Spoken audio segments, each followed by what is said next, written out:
चल चल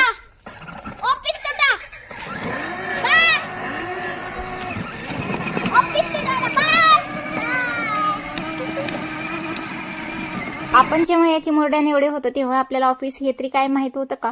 पण आजकालच्या मुलांना एवढं सगळं माहिती आहे की लाडूचा आणि शंभूचा इथे सकाळी सकाळी ड्रामा सुरू होता. लाडू ऑफिसला चाली म्हणून त्या दोघांचं असं खेळणं चालू होतं. त्यानंतर मी ताईसोबत शेतात आले कारण बऱ्याच दिवसानंतर शेत पाहिलं मी, कारण जास्त काही येणं होत नाही घरापासून लांब असल्यामुळे, आणि ज्वारीमध्ये खूप जास्त गवत झालेलं होतं. त्यामुळे मग आम्ही दोघी मिळून हे गवत काढत होतो. आणि त्यात बिबट्याचं पण त्यावेळेस खूप जास्त भीती होती आणि त्यामुळेच आम्ही एकमेकींना सोबत आलो होतो. आणि डोंगराच्याच कडेला असल्यामुळे आमच्या इकडे भरपूर बिबटे आहेत. त्यानंतर आजचा पूर्ण दिवस तर शेतातच गेला आणि पूर्ण दिवस लागला आम्हाला एवढं सगळं गवत काढण्यासाठी. त्यानंतर संध्याकाळच्या वेळेला मात्र सगळं काही पूर्ण करून आम्ही घरी निघालो आणि तेवढ्यातच ट्रॅक्टर आला, कारण आता गव्हाची पण पेरणी करायची काम चालू आहे. त्यानंतर आहो आणि मामा हे दोघं गव्हाची पेरणी चालू होती त्यांची इकडे खालच्या वावरामध्ये.